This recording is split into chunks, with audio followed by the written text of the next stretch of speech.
What's up, my little TisaTells? How y'all doing today? Well, baby, if you are Kim Kardashian, if you are Kim Kardashian, you are out here tripping. You literally exposed your mom as an alcoholic, said you envied your 9-year-old daughter, and you're out here using the death of an ex-boyfriend's mother to sell some magazines. Y'all, Kim gave an absolutely chaotic interview to Vogue Italia. And baby, when I say the lies people tell when they're written in Italian, however, you know your girl had to hit the Google Translate and break it all down. Y'all, Kim has lost her mind. First of all, right? Kim can only give an interview like this in Vogue Italia. If she had tried that stuff in British Vogue, in American Vogue, in American Newsweek, they would have laughed her off of the cover.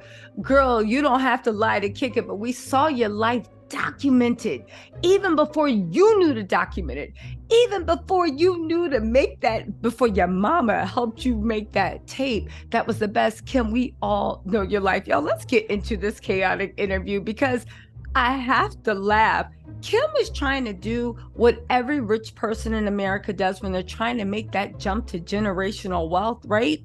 You rewrite your histories. The Rockefellers did it. The who's the other ones? The Rockefellers, the whatever. I'm not going into American history of the people that took prohibition, but every rich person, when they're trying to make that jump into old money, they try to rewrite their past, right? It's happened from 1930s, 40s, 50s. The number of people involved in organized crime, in running alcohol, bootleggers when that was illegal, the people that literally helped launder money from the heydays of the 70s and 80s, the coca money that was flooding into the US. It always happens. But y'all, has anybody tried to wash and erase their history in the span of 10 years, especially when you are on reality TV and it plays over and over and over? Does that make any sense? Do you think we are stupid? That's why you had to run over to Italy, because they don't care. And clearly the culture in Italy is better suited for the Kardashians. Y'all, first of all, let's talk about how cringe this interviewer was. I can understand respecting your subjects, having admiration for subjects, but this girl or guy is literally like, and then Kim took a sip of water and I knew what true metabolic talent was. Kim took a breath and I felt the heavens move. Listen to this. First of all, this was Kim, who has inspired so many people. Yeah, to chop and screw their face, right? Motivated and explosive. The fact that someone would call Kim Kardashian and her frozen face explosive, but nah, I digress, right? Despite living in a city in the midst of its bloodiest and most revolutionary days, the years of riots and earthquakes, and the pursuit of O.J. Simpson along the highway, what city did Kim live in? Because I, being American that has a little bit of knowledge of the history. What's up, y'all? My name is Tisa. I am the petty oracle. I keep track of all this so you don't have to. I do not, let me fact check this. Siri, did Calabasas, California ever have bloody and revolutionary days? Were there years of riots, earthquakes, and pursuit of O.J. Simpson in Calabasas? No, that was Los Angeles. Kim is not from Los Angeles. Kim is from Calabasas. And somebody overseas might actually believe that, except for the fact that we're in America. Anyone that grew up in California knows it is a world of difference. That's like saying you grew up in New York City or you grew up in Reinhardt, New York. Yo, it might be only an hour away, but it is a world of difference. Anyway, right? She said, over the years, I've seen flashes of that person in interviews, in the confessionals of reality TV shows and Saturday Night Live red carpets, right? This was Kim before she began to share every aspect of her life. Before, as a Jedi master, she perfected the art of calm and serenity. Girl, that ain't nothing but Botox. Kim can't even cry like a human being anymore. Master the art. That's called looking like a Madame Tussauds wax figure and having the rhythm to match. Anyway, right? I've seen her take in her arms crying children while she was working on the launch of her company. You mean the children the nanny passed? I watched her in large monochrome rooms, regardless of the noise, chaos, and gossip around her. Even when she physically clashed with her sister, Courtney, she managed to maintain a spectacular aplomb. What I wanted to know was how she succeeded. So that's just a precursor. Let's get into this interview, right? That interview asks, how are things going? Madness? This is translated from Italian, but this is a good translate. She said, yes, but chaos is my natural element. How many hours do you sleep at night? She says she sleeps 7. Nobody cares, right? Do you feel ever overwhelmed by the continuous turns of your life? We saw Kim on her reality show, Fake, being creative director. We now know that Kim basically pays people to do the work and slaps her name on it. No shade. It's a powerful thing that your name can command such a big price. But can we stop this fantasy that Kim is actually working hard? Baby, you showing up at meetings, talking, ego stroking, and whatnot. Anyway, she said, I try not to be. Today, I talked to my mother about how I try to be more present.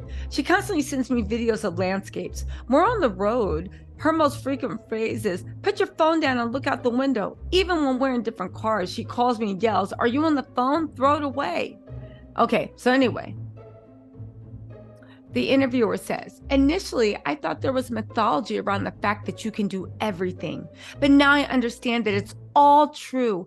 And this thing baffles me. It makes me full of admiration at the same time. This interview just said it was part of your folklore. Kim Kardashian has folklore. What is going on in Italy? They need to put the grappa down. Anyway, there was a mythology about how Kim can do everything. But now she sees it's true and she wants to see how. She says Kim doesn't even laugh, or with no irony. She says, it's all really a lot, you know. On social media, I always post the funniest and tenderest photo of my day, but I also insert images in which my children don't get along so well. Because I think it's important to understand that this aspect also exists. As if anybody looked at Kim's life and said, oh my God, her kids are perfect. Everything's perfect. Kim, we all understand the way Instagram works. You post the best pictures. It is an airbrush, filtered, manufactured thing. You are a multi-million-dollar business. Even the photos of the kids not getting along are carefully staged so it looks like perfect sibling rivalry, not anything too big, right? I observed many of my friends with their children and they seem perfect to me. I don't know how to do it. I don't understand it. I'm envious and at the same time I find them fantastic. Kim is an envious person and they do it by they raise their own kids. Kim, if you really want advice on how to get your kids to get along, just call the nannies. She said, this is a lot to do with family, but 4 different personalities under one roof. I feel lucky to have help, but in the end, every child wants mom and dad. You have to be the one to solve every problem, to act like you have everything under control. Now I understand what my mother went through. They said, so when you become a parent, you have a different perspective than your mother's? Was this an AI Autobot set to kiss Kim's butt, or was this a real human being? I don't know. Anyway, right? Kim said, now I ask her all the time, how'd you do it with 6 children? We're all so different. How'd you manage us? The person says, and what does she say? And she says, this is when she exposes her mom as an alcoholic. What do you think I used to stick? Why do you think I used to stick to vodka at 5 o'clock every day? And then she starts giggling. Y'all, there has been long found rumors that Kris Jenner likes that. And Kim just confirmed, right? She said, are the confessionals of your show ever therapeutic experiences? Kim literally, with no irony, says, absolutely yes. Sometimes I burst into tears. Girl, we know those tear ducts got Botox. Telling or reviewing something from the past. Sometimes I get angry all over again. And you got that same expressionless mistake. Did you see that article that says that people that have heavy Botox, sorry guys, the more I know this interview is putting me to sleep. The more you Botox, the less empathy you have. Science. Kim's empathy should be set to -78 anyway, right? They said, one of the moments I'd love to see again in your life, and I realized it's really absurd phrase to see, is the day you pass the first major exam to become a lawyer. Kim literally then goes on to propagate the lie, like law school. She keeps saying, because you know what it is, I think overseas they don't know how American law school works. And with Kim, because she lived in reality TV so long, it doesn't matter what's real, it's what people believe in Kim's world. Unfortunately, sorry, yo, this interview. Unfortunately, as Kim gets bigger and bigger, reality TV and real world starts to collide. This is the weird way of how they're kind of going down in popularity, because think about it, right? Think about it. We now know, and we all know it's BS, but also I think the particular brand of Kardashian lifestyle is going out. I mean, say what you want, the dirtbag era is in, and I don't say that with any irony. Real life is in. Messy hair, pores, imperfections, messy rooms, dirty kitchens. I'm not talking about filthy, like you got to call on hoarders, but now that we see that it's all fake, because the Kardashians had filters before we did. A lot of these influencers did. They have maids, they have chefs, they have this, they that. But even then, they still don't let you see life. It's always perfectly curated. Perfectly curated is going out. Kim is trying to get on the edgy bandwagon. The only problem is that doesn't mix with her perfectly curated. It's like a perfectly curated edgy. Doesn't work. You know who's doing it really well? Kanye and Bianca. As much as I laugh at them running around looking like a piped out crackhead version of Peter Pan and Tinkerbell, they're more on trend with what's coming in the next couple of years than Kim will ever be. And Kim, because the last time she was in style was when Kanye styled her and showed her that whole Zen model that's going out of style. Kim doesn't even know it. Anyway, right? Oh, let's get into this, right? They literally said, a moment of victory, this is the reviewer, a moment of victory holds the seed of deep fight of American criminal justice reform. Don't speak on American criminal justice if you're from Italia Vogue. It doesn't work. America's relationship with the death penalty and the myriads of unjust incarceration case appears as something terrifying to the rest of the world. Anyone, which is true, anyone who is willing to fight against the system deserves deep respect. But who's fighting against the system? Kim has very conservative views. On top of that, you endorse not living in LA, but you endorsed for mayor of LA, Rick Caruso, who wanted to make being homeless a criminal offense so he could, this is what people say, lock them up in the private prison system that he funds. So it's basically like free labor. You want to criminalize being homeless. You are the person, Rick Caruso believes in locking people up and throwing the key because it's more cheap labor. Kim, without even living in the city, was trying to encourage her minions or whoever was stupid enough to believe anything she said about voting, was trying to encourage people to do that. But then she also wanted to sit there and get accolades because you maybe get 1 or 2 people out. You get 1 or 2 people out of jail and you don't even do it. You stand on the backs of titans that have been working for years, right? And then you're endorsing the person that's actually putting hundreds of thousands, if not millions of people in jail over the span of years. Girl, anyway. Kim says, thank you for saying that. The cases to follow come to me from different people and for different reasons.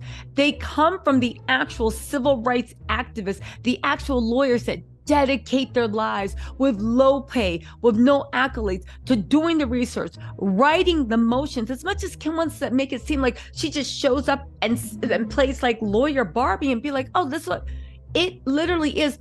habeas corpus. There's paperwork that needs to be filed. There's legal precedents. There's all this ish that needs to happen. Yes, Kim leaning her celebrity into it does help. But Kim didn't get these governors to be like, oh, ooh, who's that? I want to know.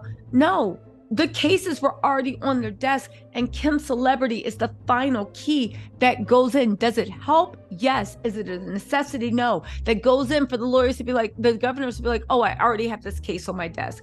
Man, it's a mess. Let's keep going, right? We're almost done.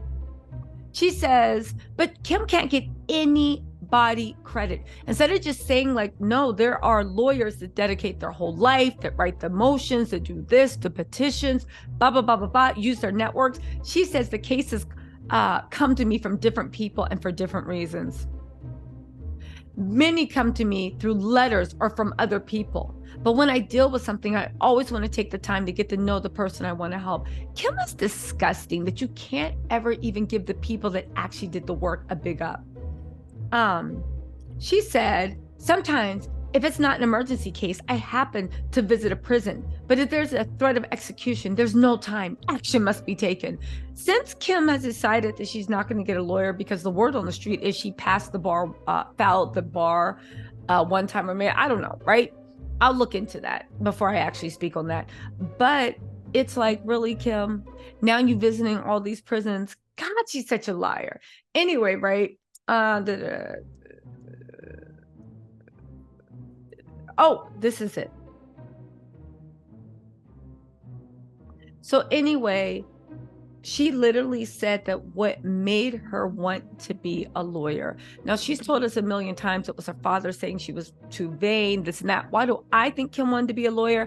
I think Kim was looking at a career that she could get respect from, and for looks faded, she could always do it. But more importantly, I think Kim was looking to become a political power player, not really practice law, but become a political power player. And in her mind, being a lawyer was the fastest way to get respected. And you had the apprentice program, not, anyway, right? She said, oh, this is the one thing I want to say. She says that what made her do that and want to be a lawyer is because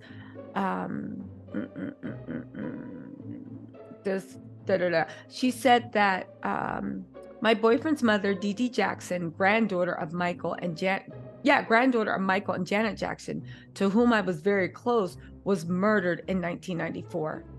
Okay. Her boyfriend was later arrested and convicted of the murder. Kim just said arrested. He was actually convicted too. That shows you how much she followed that. And she said, I had to participate in the trial. Having such an experience at such a young age was crazy. Then all this was also in conjunction with the O.J. Simpson trials. There were a lot of influences. Yeah, you know what? I'm not even going to get into it because I don't want to exploit Dee Dee's death. But the fact that Kim is literally clout chasing off of her boyfriend's mother who was killed and making that into the reason that she wanted to be a lawyer. Girl, listen, go ahead and rewrite this for Italian Vogue. You might as well just move to Italy, because baby, you will get the respect, the admiration, and the butt kissing that you will never get to America. Y'all, this was the most chaotic interview. That's it. Kim is alternately Mother Teresa, going to prisons, doing this stuff, single-handedly freeing people, but inspired by her dead boyfriend's mother, who she had to testify. She didn't even know that the guy was later convicted. But on top of that, she learned to be a lush from her mom. And also, I'm not even going to get into it, she's envious of Northwest because Northwest can unplug from her phone, even though she is pushing Northwest to be on TikTok every single time she can. Y'all, let me know what y'all think in the comments. I'll talk to y'all later. Bye.